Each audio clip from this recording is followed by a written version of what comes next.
Welcome back, everybody. This is Jeffrey Brown from Volcano Image. I'm here to give you an update on Hawaii's Kilauea Volcano on the 22nd of July, 2021. As of the 22nd of July, 2021, Kilauea Volcano is not erupting. However, I'm going to be giving updates on the status of Kilauea Volcano at least a minimum of once a month, because there is actually some interesting things that are going on, especially in the Upper East Rift Zone. I believe that in the near future, when I mean near future, I'm talking about within 1 to 2 years, that an eruption is highly likely either in the caldera of Kilauea or on the Upper East Rift Zone. This is the most recent update on 20th of July, 2021. And they usually do updates once a week.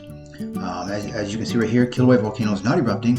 No surface activity has been seen at all since late May.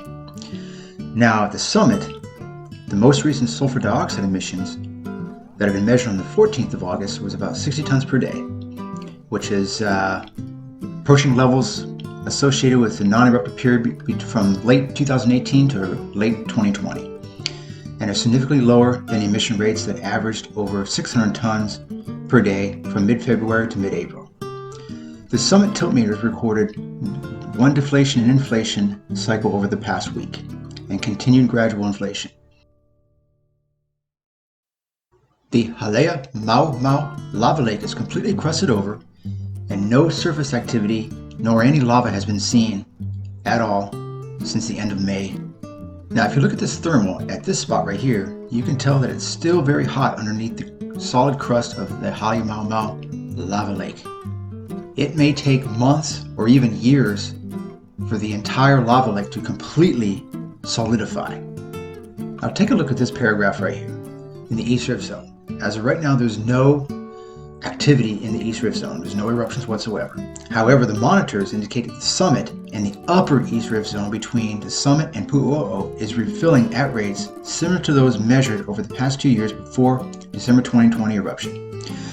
The sulfur dioxide emissions and the hydrogen sulfide emissions from Pu'u O'o were below instrumental detection when they were last measured on the 7th of January 2021. Over the past 2 days, the Kilauea caldera experienced inflation, as you can see from this tilt meter reading right here.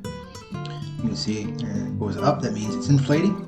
And if you look down here, over the past week had an inflation and a deflation event and an inflation again, right here. Now let's take a look at the past month.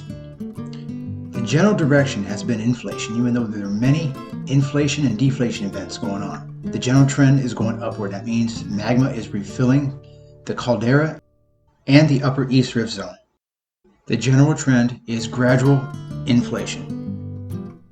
Now the earthquake charts show that there have been 13 earthquakes over the past day from the caldera and the Upper East Rift Zone, as you can see right here. Most of them, almost all of them, were shallow, less than 2 miles deep. Some were even less than a half mile deep. However, this does not mean an eruption is going to happen. This just tells us that magma is moving into the Upper East Rift Zone and refilling. Now let's take a look at the weekly amount of earthquakes. As you can see, a lot of them just stop near Mauna Ulu. Will Mauna Ulu reactivate again? Since it's been almost 50 years since it last erupted? Nobody knows. But let's take a look at the monthly chart. As you can see, most of the earthquakes are concentrated at the caldera and the Upper East Rift Zone, ending near Mauna Ulu.